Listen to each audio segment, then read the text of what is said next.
तव कथामृतं तप्तजीवनं कविभिरीडितं कल्मषापहं श्रवणमंगलं श्रीमदाततं भुवि गृह्णन्ति ये भूरिदा जना। हमने 5वां परिच्छेद कर लिया है। 6ठा प्रारंभ करते हैं। श्यामपुकुर में प्राण कृष्ण के मकान पर श्री राम कृष्ण। ये प्राण कृष्ण एक ब्राह्मण थे। ठाकुर उनको मोटा ब्राह्मण कहा करते थे। वो स्थूल का शरीर था, लेकिन परम भक्त थे। श्री राम कृष्ण को अपने घर पर कई बार बुलाते थे और भजन कीर्तन इत्यादि करते थे, उनको भोजन कराते थे। श्री राम कृष्ण ने आज कलकत्ते में शुभागमन किया है। श्रीयुक्त प्राण कृष्ण मुखोपाध्याय के श्यामपुकुर वाले मकान के 2 मंजिले पर बैठक घर में भक्तों के साथ बैठे हैं। अभी अभी भक्तों के साथ बैठकर प्रसाद पा चुके हैं। आज 2 अप्रैल रविवार 1882 ईस्वी चैत्र शुक्ला चतुर्दशी है। मास्टर महाशय ने सब डेट समय लिखा है और कई स्थानों पर उन्होंने मकान कमरे का वर्णन भी किया है। जैसा मैंने कल कहा कि यह हमारे ध्यान के लिए, जैसे हम उस समय मन को लगा सकें। प्रत्येक व्यक्ति का अपना अपना स्वभाव होता है। अचानक बैठकर ध्यान करना चाहे तो नहीं हो पाता। उद्देश्य है कि केवल भक्त श्री राम कृष्ण का ध्यान हो, कमरे का ध्यान न हो। उद्देश्य तो यह है कि सब न हो, लेकिन फिर भी मन भागता है तो ठीक है, भागे। और जैसा कि मैं कभी ध्यान की प्रक्रिया में ये भी कहता हूं कि पहले सोचिए मन भाग रहा है तो दक्षिणेश्वर में है, श्री राम कृष्ण का कमरा है, छोटी खाट है, बड़ी खाट है, श्री राम कृष्ण बैठे हैं, अब श्री नरेंद्र बैठे हैं, राखाल बैठे हैं, मास्टर महाशय बैठे हैं, जो नाम लिए वो बैठे हुए हैं। अब श्री राम कृष्ण उठकर पंचवटी की ओर जा रहे हैं। तो अगर हमारा मन चंचल हो तो इस प्रकार से घूमे, कोई बात। फिर बाद में आकर श्री राम कृष्ण खटिया पर बैठ गए, हम उनके सामने बैठे हुए हैं। अब केवल श्री राम कृष्ण को देखिए। श्री राम कृष्ण बात कर रहे हैं, केवल श्री राम कृष्ण को खटिया पर बैठे हुए देखिए। सो ये क्या हुआ? ये एक्सपांशन से लेके धीरे धीरे कॉन्ट्रैक्शन के लिए। अब उसके बाद जब खटिया पर श्री राम कृष्ण आ गए हैं, मन चंचल है तो ठीक है। फिर श्री राम कृष्ण को उठ के आप जा सकते हैं। श्री राम कृष्ण नरेंद्र से बात कर रहे हैं, श्री राम कृष्ण कीर्तन कर रहे हैं। तो this is all movement. Still there is lot of movement. मन का चंचलता है तो मन का मूवमेंट है। और जो हमने चित्र देख रहे हैं वो भी कई प्रकार की चित्र हैं। एक फिल्म देख रहे हैं, स्टडी चीज नहीं देख रहे हैं। दक्षिणेश्वर की हम सारी फिल्म देख रहे हैं। लेकिन अब उसके बाद में जब ध्यान में बैठ गए, अच्छा जमा, तब क्या हुआ? श्री राम कृष्ण खटिया पर बैठे, बस। अब मूवमेंट जितना कम हो उतना कम। और उसके बाद में आगे क्या होगा? Something more will happen. Shri Ram Krishna की प्रेजेंस फील होगी, श्री राम कृष्ण का फॉर्म नहीं फील होगा।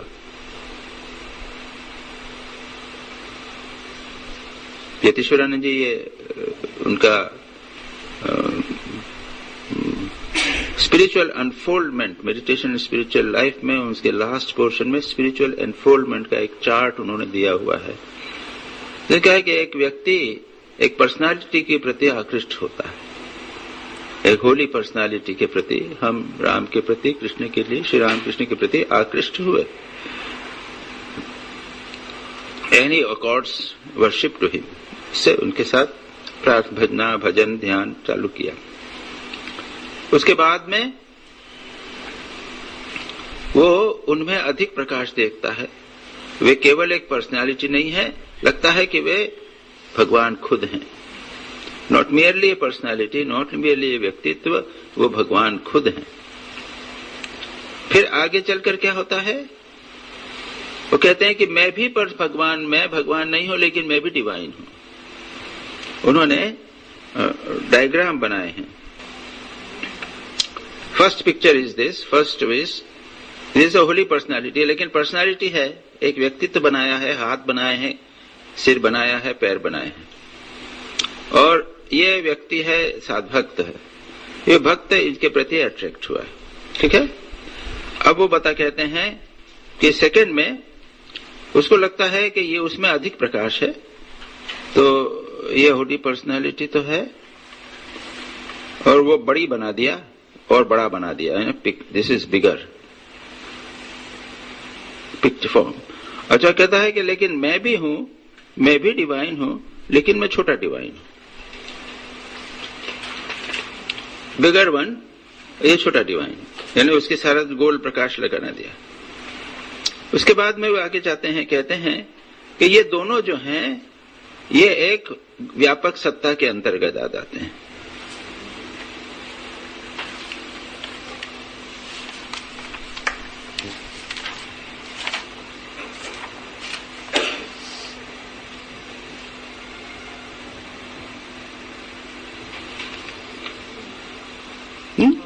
इस तरह का हो गया। उसके बाद कहते हैं कि उसको लगता है कि नहीं, ये पर्सनालिटी चली जाती है, व्यक्तित्व की सत्ता नहीं, मैं भी एक आत्मा हूं, और ईश्वर जो मेरे इष्ट देवता है वो भी एक आत्मा है, और वो आत्मा और परमात्मा एक हैं। तो क्या हुआ?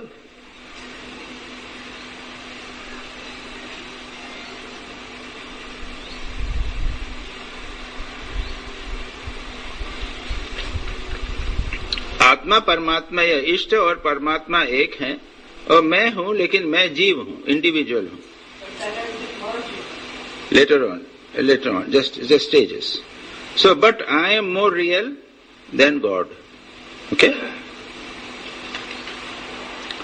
Next stage, I and my इष्ट, मैं और मेरे इष्ट की सत्ता इक्वल है, यानी भगवान उतने ही सत्य हो गए जितना मैं सत्य हूं। ओके? नेक्स्ट स्टेज,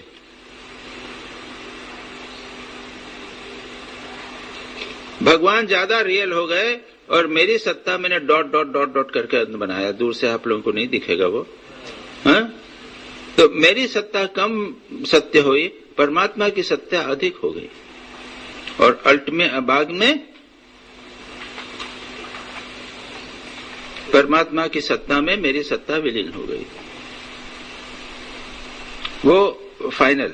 उसके बाद कहते हैं कि बाद में जो व्यक्ति है, he can live on various levels, समाधि के या उस हाईएस्ट लेवल के बाद में इस लेवल पे भी रह सकता है, उसके बाद में वो इष्ट को भी देख सकता है, लेकिन नए प्रकार से देखेगा, वो जीवों को भी देखेगा, लेकिन वे सबको देखेगा कि वो परमात्मा सत्ता के अंतर्गत।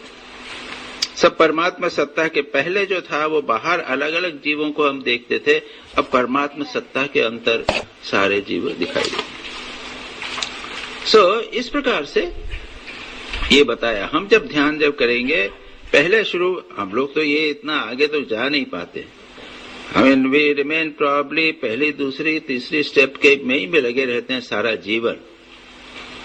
लेकिन एक आइडिया हो जाता है कि धीरे धीरे जैसे हम बढ़ेंगे, तो पहले हमारा मन चंचल था, तो हमें दक्षिणेश्वर की पूरी घटनाओं का वर्णन आवश्यक है, और मास्टर महाशय उसको बहुत सुंदर वर्णन करते हैं, पेड़ भी बताते हैं, नदी बताते हैं, ये पेड़ है वो पेड़ है, तो हमारा मन अच्छा लगता है। पंचवटी जाके देखते हैं तो पंचवटी का ध्यान करने का अच्छा लगता है। ओके, यहाँ श्री रामकृष्ण गए थे, यहाँ सब गए थे, ऐसे ऐसे सब करते हैं। क्यों? मन अभी चंचल है। उसके बाद में इष्ट में ही मन लगेगा और कहीं नहीं लगेगा। उसके बाद में इष्ट में अधिक हमको एकाग्रता होगी। उसके बाद में इष्ट का रूप वगैरह नहीं रहेगा, अब इष्ट की सत्ता रहेगी। और मैं दृष्टांत देता हूं कि जैसे बच्चा कमरे में, आपके घर में, आप लोग तो सब गृहस्थ हैं, जानते हैं, आपके पास वाले कमरे में बच्चा खेल रहा है, तो आप जानते हैं खुटकुट खुटकुट हो रहा है, तो वो जानते हैं बच्चा है। बच्चे का ध्यान करते हैं क्या कभी? कभी कि बच्चे का ध्यान नहीं करते हैं। पति और पत्नी की प्रेजेंस है, लेकिन कभी पति पत्नी का ध्यान नहीं करते हैं, पास में है, दूसरे हैं, कभी ध्यान नहीं करते, लेकिन प्रेजेंस तो है। ठीक उसी प्रकार से दूसरी स्टेज आ जाती है जब भगवान की प्रेजेंस का अनुभव होगा। और जो मैंने कहा कि इष्ट का चिंतन कीजिए, तो मैंने रूप का ध्यान दिया, फिर कहा कि उससे हायर स्टेज है कि वे चैतन्य है, सत्ता स्वरूप है, आनंद स्वरूप है, उसमें लगाइए मन को। और अगर ध्यान करते समय मन इधर उधर भागता है, इष्ट की रूप मूर्ति चेंज होती है, तो ये सब क्या है? चंचलता मन। हमारे जितना हमारा डेवलपमेंट होगा माइंड का, हमारा अपने प्रति जो चिंतन है, हम क्या हैं, हम अगर शरीर हैं तो इष्ट शरीर ही रहेंगे।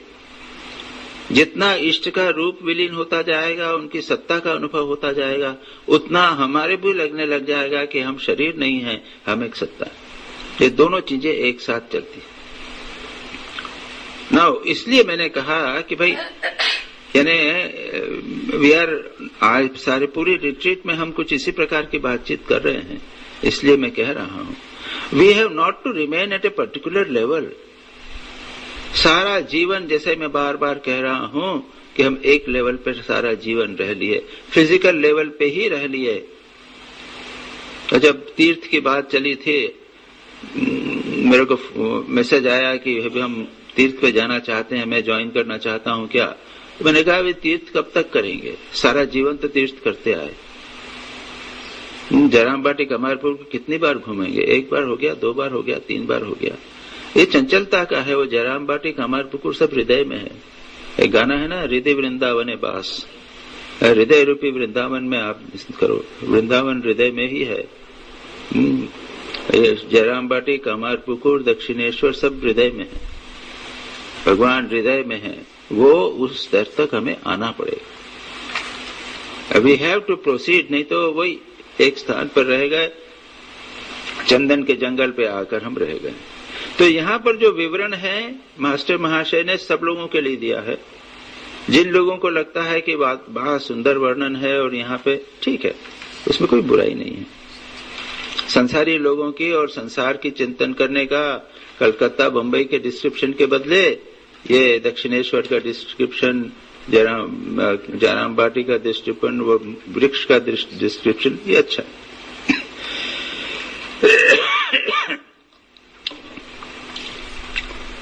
इस समय दिन के 2 बजे होंगे। मास्टर उसी मोहल्ले में रहते हैं। श्री रामकृष्ण की इच्छा है कि इस मकान में विश्राम करने के बाद मास्टर के घर होकर उनसे मिलकर कमल कुटीर नामक मकान में श्री केशव सेन से को देखने जाएंगे। प्राण कृष्ण बैठक घर में बैठे हैं। राम, मनोहर, केदार, सुरेंद्र, गिरीन्द्र, राखाल, बलराम, मास्टर आदि भक्तगण उपस्थित हैं। मोहल्ले के कुछ सज्जन और अन्य दूसरे मित्र व्यक्ति भी आए हैं यह सुनने के लिए कि श्री रामकृष्ण क्या कहते हैं। ऑब्वियसली पता चला कि श्री रामकृष्ण आए हैं तो सब आए हैं। चलो, श्री रामकृष्ण कह रहे हैं, क्या कह रहे हैं? ईश्वर और उनका ऐश्वर्य, यह जगत उनका ऐश्वर्य है, परंतु ऐश्वर्य देखकर ही सब भूल जाते हैं। जिनका ऐश्वर्य है उनकी खोज नहीं करते। बहुत महत्वपूर्ण बात। हमारा सारा जीवन ऐश्वर्य में बीत जाता है। घूमने जाते हैं, टूरिज्म जैसे सभी लोग चाहते हैं वही करते हैं। इंडिया टूरिज्म के लिए टूरिज्म को एनकरेज करते हैं। लोग आते हैं, बद्री केदार जाते हैं, फलानी जगह जाते हैं, टूर वो होता है, पार्टी होती है, सब टूरिस्ट ब्यूरो हैं, सब हैं।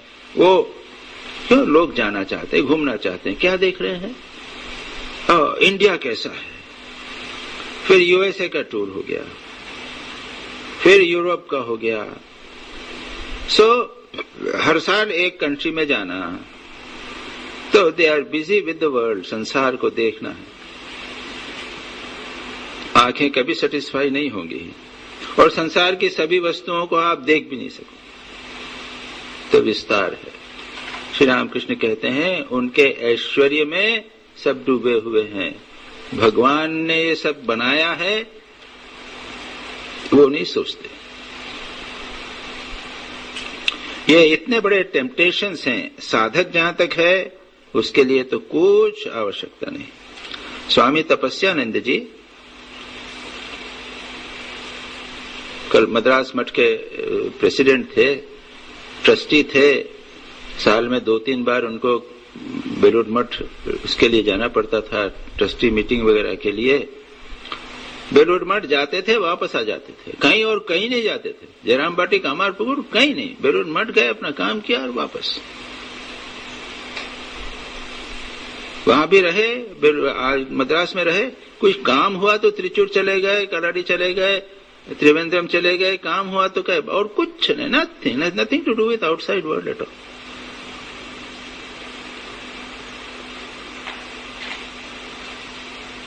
ये बाहर की बिल्कुल कुछ नहीं। और इस संदर्भ में बड़ा सुंदर वर्णन है स्वामी विवेकानंद का और जगदानंद जी का।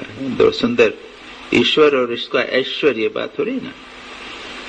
स्वामी विवेकानंद शिप पे जा रहे थे, सेकंड विजिट होगी या जो भी हो, तो उसमें तो प्लेन तो थे नहीं, शिप पे जा रहे थे। सिस्टर निवेदिता या और कोई इनके साथ में थी, इवनिंग थी और समुद्र में सनसेट हो रहा था, ब्यूटीफुल सनसेट, कुछ क्लाउड्स होंगे और sunset even otherwise is a very beautiful scene, sunset जब होता है और थोड़े क्लाउड्स वगैरह हैं तो बहुत सुंदर दिखता है। स्वामी विवेकानंद देखने लगे और कहने लगे, देखो, see how beautiful is the sunset. फिर कहते हैं, if the creation is so beautiful, how beautiful will be the creator. अगर ये संसार इतना सुंदर है, ये सृष्टि इतनी सुंदर है, तो सृष्टि करता कितना सुंदर। लेकिन हम सब सृष्टि में अटके हो। और एक दूसरा दृष्टांत ले, जगदानंद जी की बात मैंने कही ना, जगदानंद जी की कहानी सुनाई कि नहीं सुनाई? सुनाई तो। अरे वो छोड़ के चले गए, संन्यास लिया, हाँ, जद हरे व बिरजे तद हरे प्रभुरेज, वहां बैठे बैठे ही छोड़ के चले गए। तो वो का सुनाई थी, तो जो कहते थे कि हाथ में हंसता मलकवत मुझे ब्रह्म ज्ञान हुआ है, उनकी बात ये सत्स्वरूपानंद जी ने सुनाई मुझे। उनके साथ में रहते थे वे अपने किशनपुर में, देहरादून में सेंटर में घूमने जाते थे।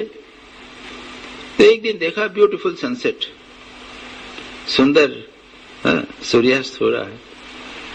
सुकुमार, उनका नाम सुकुमार था, सुकुमार देखो कितना सुंदर सनसेट यहां आ रहा है, बड़ा सुंदर। थोड़ी देर देखा, फिर कहता, लेकिन ये भी माया है, लेकिन ये भी माया है। वो पूरे उस दृष्टि से दोनों, स्वामी जी भी कहते हैं ये क्रिएशन है, creator, to go to creator. और ये भी दूसरे प्रकार से कहते हैं ये सब मिथ्या है, माया है, चाहे कितना भी सुंदर हो।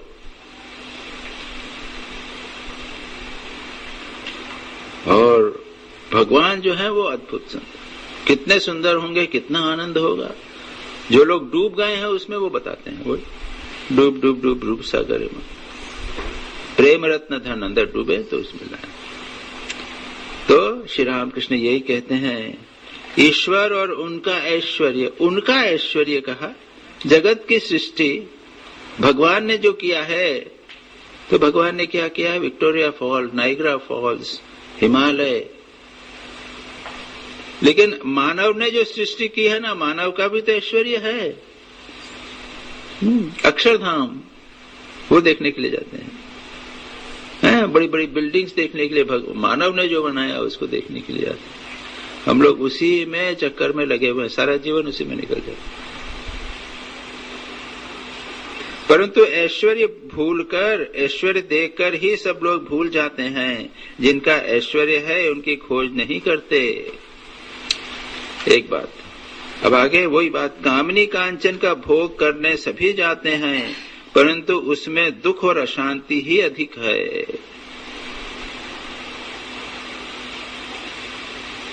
ये विषयानंद श्री रामकृष्ण ने कहा, 3 प्रकार के सुख, विषयानंद, भजनानंद और ब्रह्मानंद है।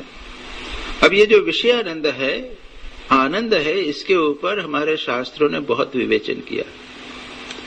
आनंद कितने प्रकार के होते हैं, कैसे होते हैं, क्यों पैदा होता है, ये सब का पंचदशी में विद्यारण्य मुनि उसको विस्तार से कहते हुए कहते हैं। जैसे कहते हैं कि एक बच्चे का आनंद, बच्चे कितना आनंद है, बस दूध पिया और बस किलकारी मारेगा और कुछ नहीं चाहिए, इंडिपेंडेंट, कुछ चिंता नहीं, उसको कोई चिंता नहीं कि क्या होने वाला है, घर में क्या प्रॉब्लम है या प्रॉब्लम है, कुछ चिंता नहीं। एक बच्चे का सुख बताया, लेकिन बच्चे का सुख भी समस्या तो है ना। जब भूख लगी तो उसके बाद बिना मां के काम नहीं चलेगा। फिर कहते हैं राजा का सुख, महाराजा का सुख। अच्छा, फिर महाराजा के सुख के अंदर एक करोड़पति का सुख तो आ ही जाएगा, है ना। करोड़पति का सुख महाराजा के सुख में आ जाएगा, लखपति का सुख आ जाएगा, जिसका एक 3 बेडरूम फ्लैट है उसका सुख वो भी उसके पास आ जाएगा, और हवेली जिसके पास है वो राजा के सुख में सब आ जाएगा। तो राजा के सुख को पढ़ा पता है, लेकिन उसमें भी समस्या है, दूसरा राजा अटैक कर सकता है, उसको बनाए रखने के लिए प्रॉब्लम हो सकता है। इस प्रकार से जितने सुख, सांसारिक सुख होते हैं, उनका एनालिसिस किया, कहा सभी सुखों के अंदर समस्या। संसार में कोई ऐसा सुख नहीं है जो निरवच्छिन्न हो, पूरा हो, आत्यांतिक हो, उसमें किसी प्रकार की दुख की लेश नहीं। मेरे वो किताब है, वो सीक्रेट ऑफ हैप्पीनेस, इसमें मैंने 2 आर्टिकल लिखे हैं, search for eternal bliss and secret of happiness. और फिर दूसरे हैं 2 आर्टिकल, एक है या 2 है, suffering, anatomy of suffering and treatment of suffering, उसको भी मैंने उसमें किया है डिटेल में। श्री राम कृष्ण जी कहते हैं कामनी कांचन का भोग यानी विषय भोग, और तत्व विचार की दृष्टि से, वेदांत ने तत्व विचार की दृष्टि से विषय सुख को सुख मानते ही नहीं है। याद रखें, विषय सुख को सुख नहीं माना जाता, वो क्षणिक सेंसेशन है मात्र, उसके बाद चला जाता है, और उसमें अधिक दुख होता है। पातंजल योग सूत्र के अनुसार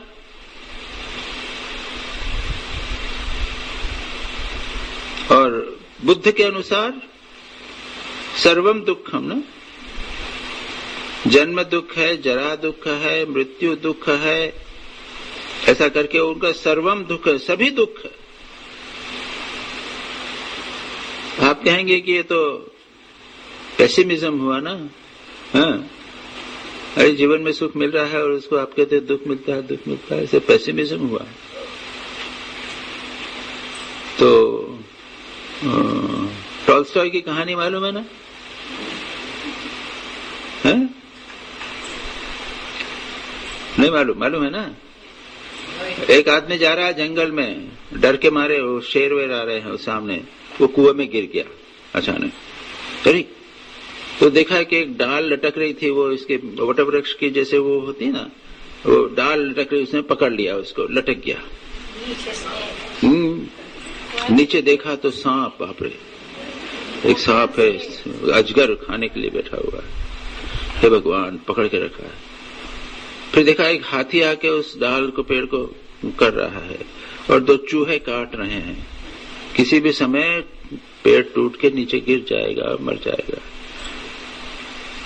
इतने में देखा ऊपर से मधुमक्खी का छत्ते से थोड़ा सा शहद टपक रहा है, वो मुंह खोल के ले रहा है, जीभ निकाल के उसको चाटने का प्रयत्न कर।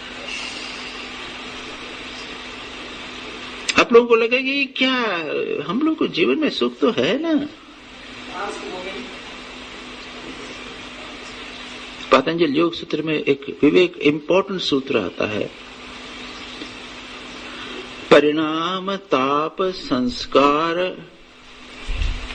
दुखे गुणवृत्ति विरोधात सर्वम दुखम विवेकिनः। जो सुख को आपको अनुभव कर रहे हो उसके परिणाम में दुख। बढ़िया पेट भर के खाया, डायरिया, अधिक खाया, डायबिटीज। परिणाम भोगे रोग भयम, भोग करेंगे तो पीछे रोग लगा रहता है। अभी आएगा, श्री रामकृष्ण अभी कहेंगे कि वो सेजो बाबू ने अपने सेजो बाबू मथुर बाबू ने जवान उम्र में पता नहीं क्या क्या किया था, तो बाद में उसको बुढ़ापे में कष्ट, बहुत रोग कष्ट हुए थे। तो भोग में रोग लगा हुआ है। The doctors they know so many restrictions, क्यों भोग में रिस्ट्रिक्शन करते हैं। उसके बाद भोगे रोग भयम, उसके बाद में फिर बाकी सब भय की बात है। परिणाम ताप, ताप यानी उस वस्तु को प्राप्त करने के लिए प्रयत्न करना है, पैसा कमाना है, पैसा कमा के अच्छी चीज लाना है। पापा ये लाइए, पापा वो लाइए, उसने तो टीवी में देखा है एडवर्टाइजमेंट, तो पापा को पैसे कमाने हैं, वहां जाकर ये सब चीजें लेके आना है। मैं एक फैमिली को जानता हूँ, एक छोटी सी बच्ची मेरे पास आया करती थी, 5 साल की, अब बड़ी हो गई, शादी हो गई है, उसकी बड़ी बच्चियां हो गई हैं। मेरे को चाचा जी कहती थी। अभी भी सब उसके जो बच्चियां हैं वो बंगाली दादू मेरे को यानी नाना कहते हैं। अब वो क्या नया मकान चाहिए, नया मकान है, वो मकान, उसका हस्बैंड जो है वो कम कमाता, ज्यादा तो नहीं कमाता, लेकिन उसके बाद में मकान, वो जो उनका एक होता है ना, एक स्कीम होती है कि आपको 10,000 रुपया हर महीना भरना पड़ेगा, तो अब 5 साल 10 साल में तो वो मकान किया। मैं सोच रहा था कि वो बेचारे हस्बैंड की चिंता कर सोच रहा था कि वो लड़की अपनी उसकी वाइफ को इच्छा हुई मकान का मेरा होना चाहिए, उसके लिए उसको कितना कष्ट भोगना पड़े। पैसा कमाएगा, खूब कराएगा, कम खर्च करेगा, और जिससे वो मकान अपना हो जाए। इसको कहते हैं ताप, प्राप्ति के लिए ताप, बनाए रखने के लिए ताप, कष्ट।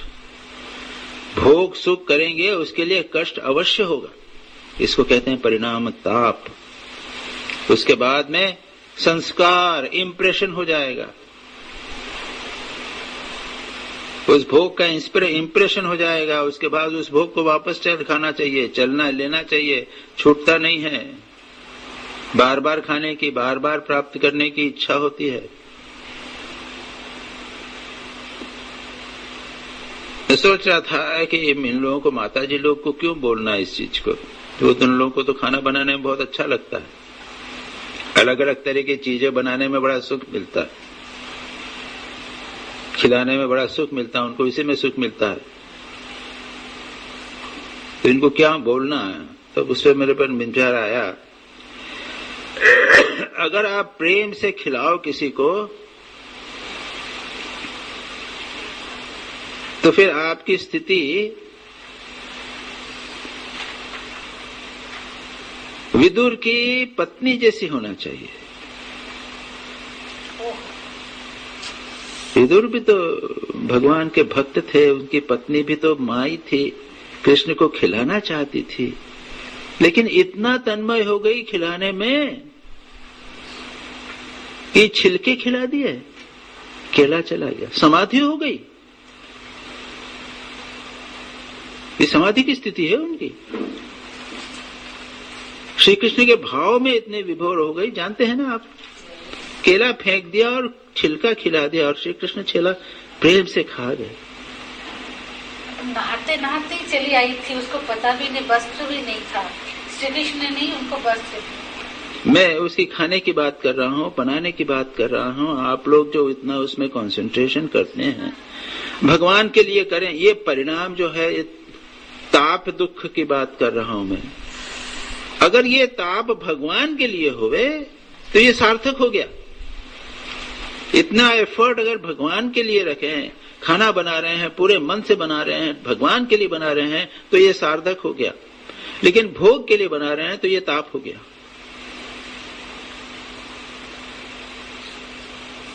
और उसके बाद संस्कार, वही बात वैसे वापस चाहिए, एक के बाद एक इच्छाएं बढ़ती चली जाती हैं। और उसके बाद चौथी चीज कही गुणवृत्ति विरोधात। कभी पेट भरा हुआ है, बढ़िया खाने को नहीं खा सकते, इच्छा नहीं है, नींद आ रही है, या फिर मन बहुत सात्विक हो गया तो भी इच्छा नहीं है भोग करने की, मन एकाग्र हो गया।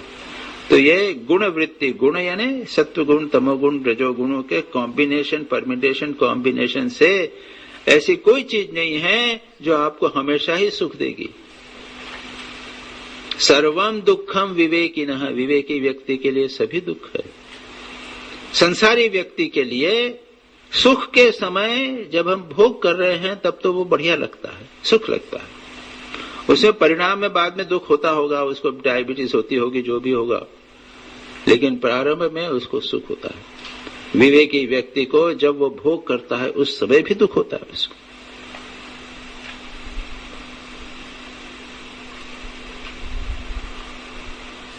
आप भले कह दीजिए कि ये तो जैसे कहते हैं ना कि एक एक्सट्रीम अप्रोच है, भाई ये शास्त्रीय अप्रोच। व्यक्ति यह सोचकर उन विषय संसार के दुखों सुखों से वो निवृत्त हो जाता है। ये श्री रामकृष्ण यहाँ पर कहते हैं, कामनी कांचन का भोग तो करते सभी हैं, परंतु उनमें दुख और अशांति अधिक है। दूसरी बात श्री रामकृष्ण कहते हैं अशांति की, शांति की। कभी कभी हम सोचते हैं कि शांति और सुख ये दो भिन्न चीज हैं, ऐसा नहीं है। शांति और सुख ये दोनों एक ही चीज है।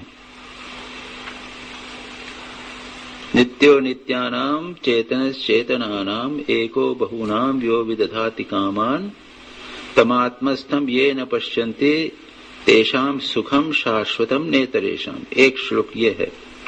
दूसरे में है एक सिमिलर श्लोक है, नित्यो नित्यानाम, उसके बाद है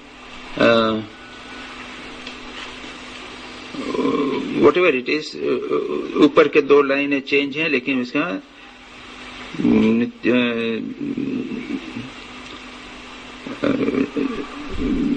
एको बहुनाम यो ददाति कामान तम आत्मस्थम ये नु पश्यन्ति, उस आत्मा को जो देखता है हृदय में, ते नु पश्यन्ति तेषाम शांतिम शाश्वतीम न ते इतरेषाम।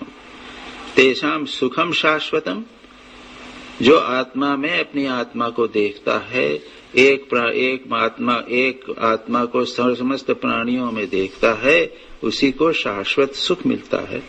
और दूसरा श्लोक भी करीब करीब उस प्रकार का है, उसको कहते हैं उसको शाश्वत शांति मिलती है। सुख और शांति एक ही है, उसमें वो अंतर नहीं है। इस संबंध में मैंने जो कहा था, निर्वासना होने पर तो कहा था ना कि एक बात हुई थी, अभी भूल जाता कि एक सुख प्राप्त हुआ, हमारी एक वासना शांत हुई, एक वस्तु की प्राप्ति हुई, वासना शांत हुई, हमको सुख प्राप्त हुआ, छोटा सा सुख प्राप्त हुआ। और जब पूर्ण रूप से निर्वासना हो जाएंगे तब क्या होगा?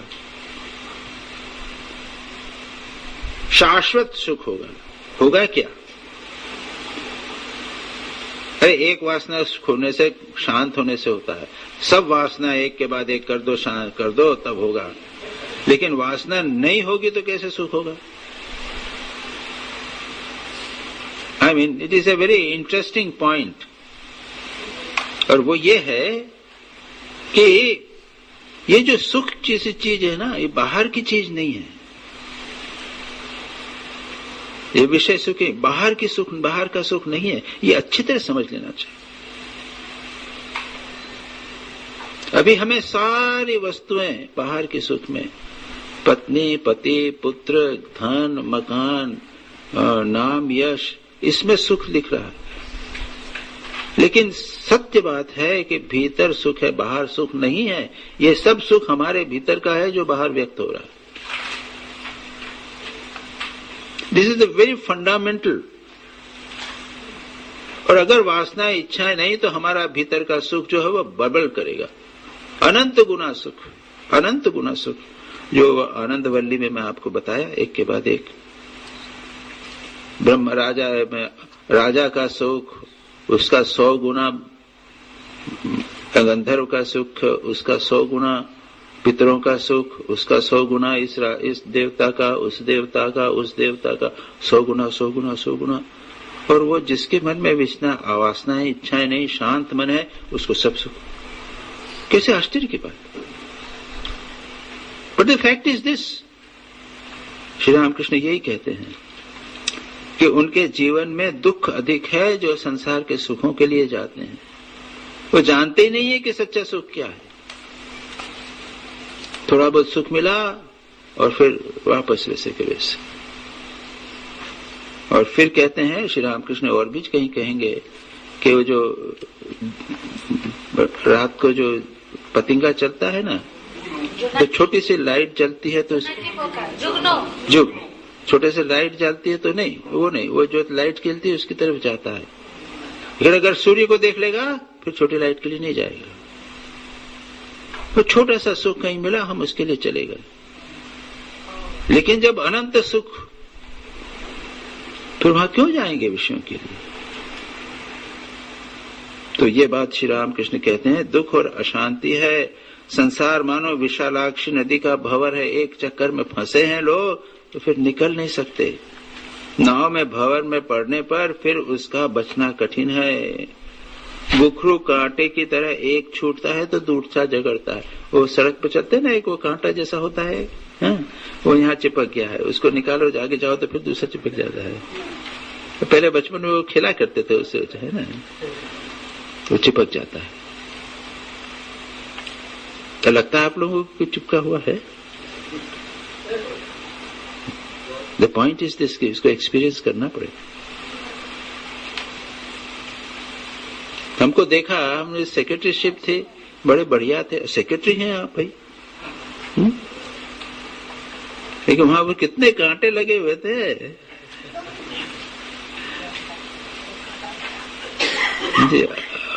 ऑडिट कराना है तो अकाउंट्स करना है, पैसा उगाना है, मोबाइल वैन है तो उसको देखना है, ड्राइवर नहीं आया है तो उसको दूसरे ड्राइवर का अरेंजमेंट करना है।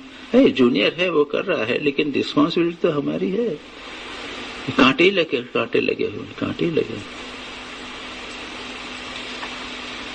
श्री रामकृष्ण यही कहते हैं, बड़ा सुंदर, छोटे समय बड़ा अच्छा डिस्टर्ब। एक संसार के चक्कर में फंस गए तो भंवर की तरह है, निकलना बड़ा मुश्किल। एक बात छूटी की दूसरी बात आ गई, एक बात छूटी की दूसरी बात। अनिल भाई, is it a fact? So many people एक बार फंस गए तो फिर निकलना कुछ न कुछ लगा ही रहता, जोर करके निकलना पड़ता है, उसके बाद छोड़ो नहीं। आगे श्री रामकृष्ण तो कई बार कहते हैं, जितनी जल्दी हो रिस्पॉन्सिबिलिटी अपनी खत्म करो और निकल जाओ। फिर कहते हैं, गोरख धंधे में घुसने के बाद निकलना कठिन है। वो जिसे क्या कहते हैं, गोरख धंधा, वो लेब्रिंथ है ना, मेज, जो लेब्रिंथ मेज, उसमें घुसे मानो मनुष्य मानो जल सा जाता है, जल जाता है। कष्ट ही कष्ट है। अब आप लोग जानिए, रिट्रोस्पेक्ट में सोचेंगे तो लगेगा कि पहले तो लगता था कि जीवन सुख में है, लेकिन बाद में रिट्रोस्पेक्ट लगता है कि जीवन में अधिक कष्ट ही था। ठीक है ना?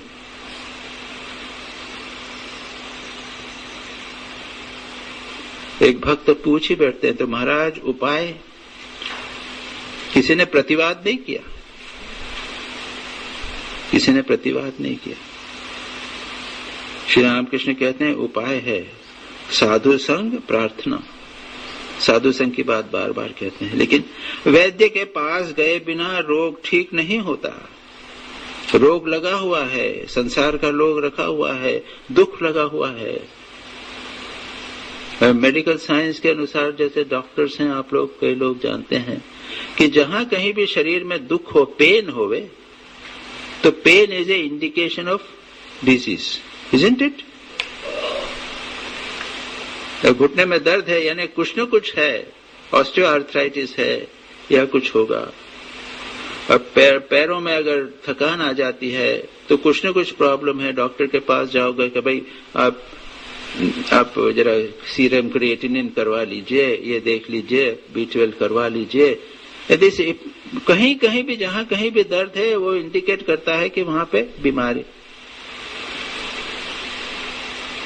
शरीर के दर्द के लिए तो हम कहते हैं, लेकिन जो मन में दर्द होता है उसके लिए वह भी इंडिकेट करता है, वह भी बताता है कि बीमारी है। जहां कहीं भी दुख हुआ समझ लीजिए कि बीमारी है, दिमाग में बीमारी है, मन में बीमारी है, इज नॉट हेल्दी, तो स्वस्थ नहीं है। लेकिन हम वैद्य के पास नहीं जाते। अब किसी मेडिकल साइकोलॉजिकल वैद्य के पास, गुरु के पास में, संतों के पास हम नहीं जाते। यहां थोड़ा दर्द हुआ तो सीके को बोला कि भाई दर्द है, लेकिन यहां कंटिन्यूअस दर्द है, हम नहीं जाते। कंटिन्यूअस है, लोगों को कंटिन्यूअस दर्द है। संसार में लिखते हैं, बड़े अच्छे दिखते हैं, बड़े आराम से रहते हैं। भामरी जी है ना कंटिन्यूअस दर्द, अच्छे सब भले भावे दिखते हैं, लेकिन अंदर देखा तो दर्द भरा हो, लेकिन फिर भी डॉक्टर के पास नहीं जाते।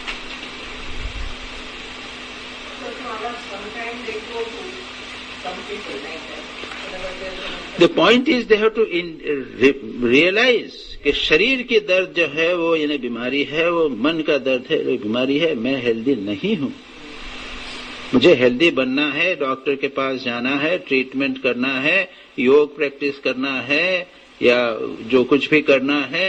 मेरी वासनाएं कहाँ प्रॉब्लम है मुझे देखना है, कहाँ अटैचमेंट है, कहाँ पे मैं चिपका हुआ हूँ, राग है कि द्वेष है, आसक्ति है, वासना है, लोभ है, वो देखना।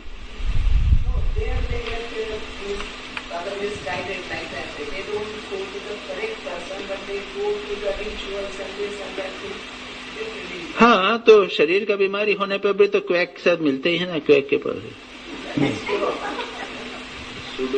वो हम भी भोगते हैं। ये दांत की खराबी हो, आजकल तो सुपर स्पेशलिस्ट दांत वाले जो हो गए हैं, तो हर एक का आरसीटी करते हैं, आरसीटी करेंगे। ये मॉडर्न ट्रीटमेंट हो गया है, और 10,000 रुपया खर्चा करा के और उसके बाद में भी ठीक नहीं होता, तो ये तो होगा भाई, यहाँ भी होता है वहां भी होता है।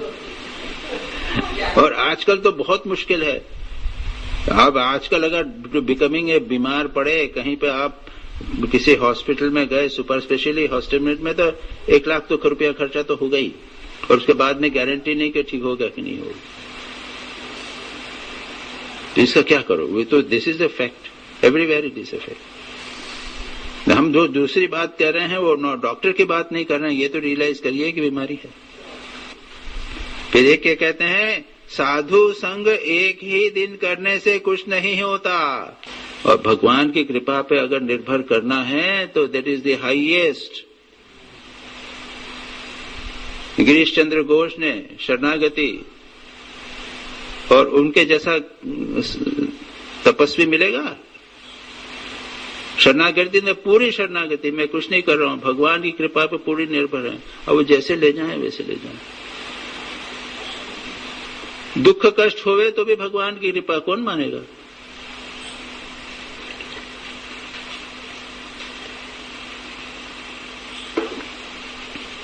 तो यहां पर साधु संघ की बात कहते हैं, और बार बार सदा ही आवश्यक है।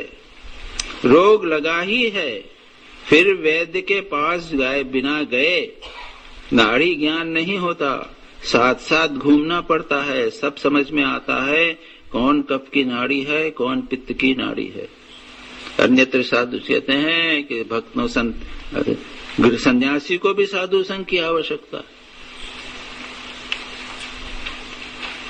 हम लोग आश्रम में रहते हैं, एटमॉस्फेयर ही भिन्न है,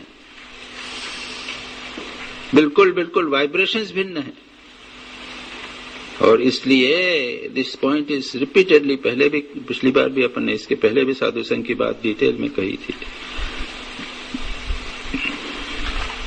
तो मैं ये जो जैन धर्म का है इस प्रकार का समटाइम्स कम से कम एक दिन भर में एक बार आप लोग एक कपड़ा डाल लिए, ध्यान के ऊपर बैठे समय एक साफ सफेद कपड़ा ही डाल लिया अपने चेहरे इसके ऊपर, थोड़ी देर के लिए सोचा कि हम सन्यासी हैं या संसार से अलग हैं, एक भाव अपने जीवन पे डालने का प्रयत्न।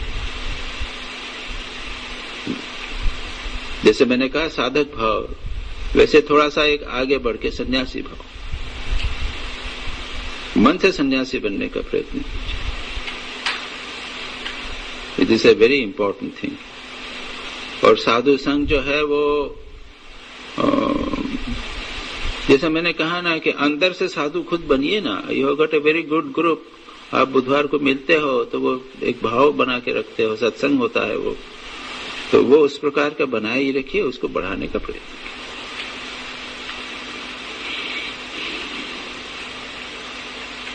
भक्त पूछते हैं साधु संघ से क्या उपकार होता है? श्री रामकृष्ण कहते हैं ईश्वर पर अनुराग होता है, उनसे प्रेम होता है, और फिर वो व्याकुलता न आने से कुछ नहीं होता। साधु संग करते करते ईश्वर के लिए प्राण व्याकुल होता है। जिस प्रकार घर में कोई अस्वस्थ होने पर मन सदा ही चिंतित रहता है, और यदि किसी की नौकरी छूट जाती है तो वह जिस प्रकार ऑफिस घूमता रहता है, व्याकुल होता रहता है, उसी प्रकार यदि किसी ऑफिस में उसे जवाब मिलता है कि कोई काम नहीं है, तो फिर दूसरे दिन आकर फिर पूछता है कि आज कोई जगह खाली हुई। कुछ दृष्टांत श्री रामकृष्ण दिए, मैंने 2 दृष्टांत आपको दिए थे पातंजल योग सूत्र के, कि जंगल में व्यक्ति फंसा हुआ है, शाम होने वाली है तो तेजी से कदम बढ़ाता है, या फिर एक घोड़े को आप चाबुक मारो तो वो तेजी से आगे बढ़ता है। ये मैंने 2 दृष्टांत पातंजल योग सूत्र के दिए थे। ठाकुर कई दृष्टांत देते हैं, यहाँ पर 2 दृष्टांत देते हैं। प्राण व्याकुल, किसी के घर में कोई बीमार हो गए तो छटपट करता है मन, भगवान के लिए छटपटाहट आनी चाहिए। और क्यों नहीं आती? साधु संग नहीं।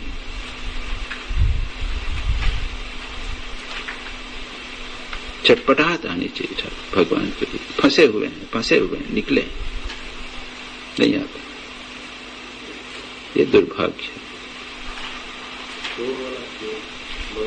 हाँ, वो भी मैंने, हाँ, ये 2 बातें हैं। एक तो 2 यानी मैंने कहा था कि 2-3 प्रकार के ये एग्जाम्पल्स हैं।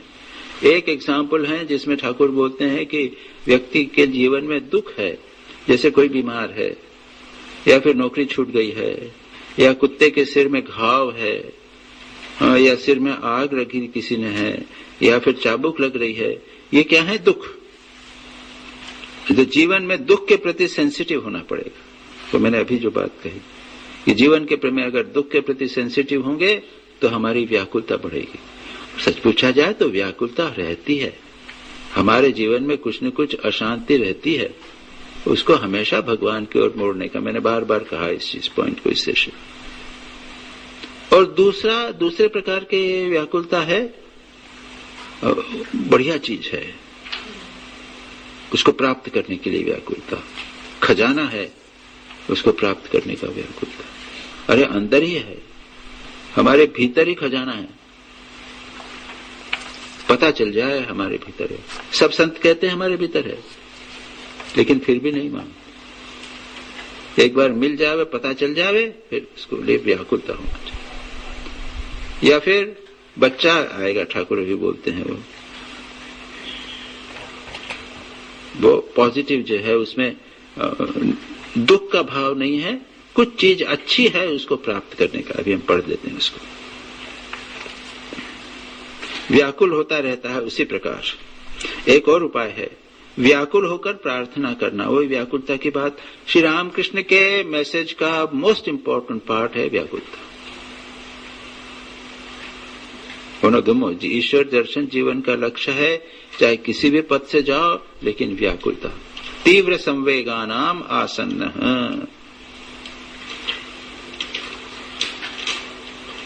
प्रार्थना करना पड़ता है। तुम कैसे हो, दर्शन दो, दर्शन देना ही होगा। तुमने मुझे पैदा क्यों किया? भगवान से व्याकुल होकर प्रार्थना करना। सिखों ने कहा था ईश्वर दयामय है। मैंने उनसे कहा था दयामय क्यों कहूं? उन्होंने हमें पैदा किया है, यदि वे ऐसा करें जिससे हमारा मंगल हो तो इसमें आश्चर्य क्या है? ये इंटीमेसी भगवान से कि हमारे प्राण हैं, हमारी माता हैं, पिता हैं, और ऐसा करके तुम ही हो माता पिता, तुम ही हो बंधु सखा, तुम ही हो, तुम्हें वो माता पिता तुम्हें। हम लोग तो गाते तो हैं, नाथ तुम्हें सर्वस्व हमार, प्राणाधार सारा सार। भगवान हमारे प्राणों के प्राण हैं। ये फील करना पड़ेगा और फील करके प्रार्थना करनी पड़ेगी। माँ बाप बच्चे को पालन करेंगे ही, इसमें फिर दया की क्या बात है? यह तो करना ही होगा। इसलिए उन पर जबरदस्ती करके उनसे प्रार्थना स्वीकार करानी होगी। भगवान कहते हैं खेल रहा है बच्चा, खेल रहा है तो खेलने दो। वो कहते हैं वो जब ठीक है भगवान खेल आनंद में हो तो आनंद में हो। वो एक कहानी जैसी है कि एक व्यक्ति है, कैसे भगवान से कहता है, भगवान कैसे भगवान से प्रार्थना, प्रभु मैं अच्छा हूँ। अच्छा तुम अच्छे हो, अच्छा ठीक, ऐसा खूब अच्छा, अच्छा वाह वाह बहुत अच्छा। उसके बाद में कहता है भगवान थोड़ा सा कष्ट हो रहा है। ओहो अच्छा कष्ट हो रहा है, कष्ट हो रहा है, ओहो। फिर वो कहता है ओ भगवान मैंने बड़ी गलती की। हाँ भगवान भी कहते हैं हाँ बड़ी गलती की।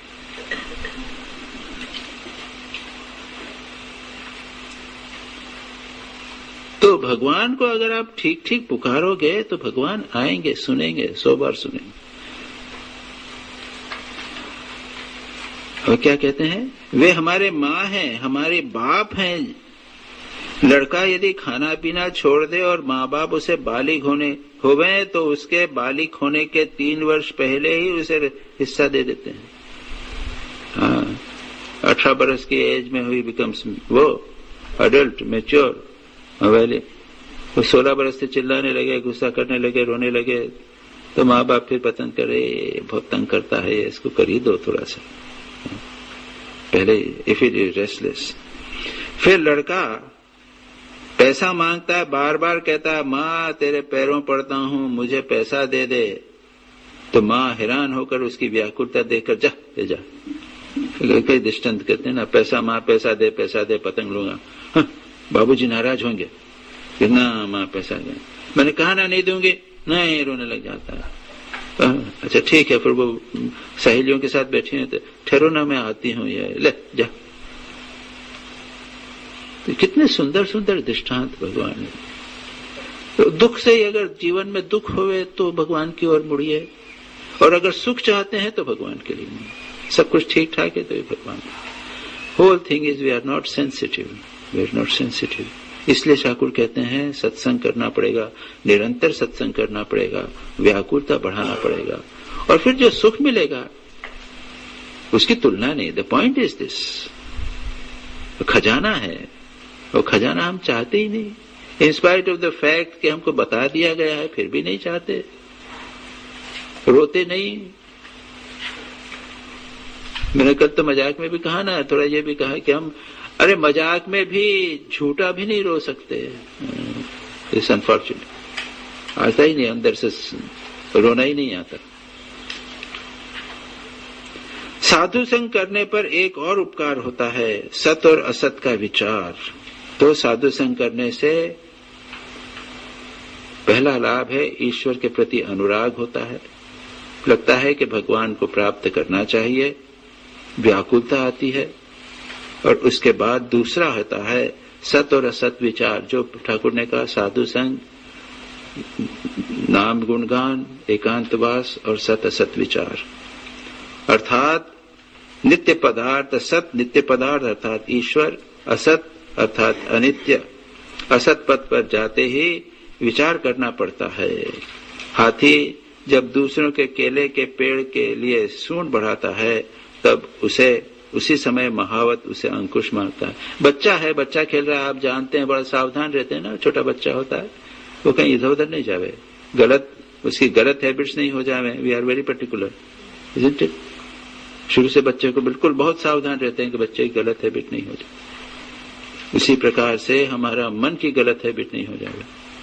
मन इधर उधर जो मर्जी में आ जा रहा है, कहीं हमने भी ऑल आउट भोग में कर लगा दिया है, अब वो ऐसी आदत हो गई है उसको वापस करना बड़ा मुश्किल, इसलिए साधु संग करना पड़ता है। इसलिए श्री रामकृष्ण कहते हैं कि वो साधु संग की आवश्यकता है। पड़ोसी कहते हैं महाराज पाप बुद्धि क्यों होती है? अब ये दूसरा विषय प्रारंभ करेगा। I think we can have a break here, ठीक है। ओम शांति शांति शांति। हरे ओम तत्सत्। श्री राम कृष्णार्पणमस्तु।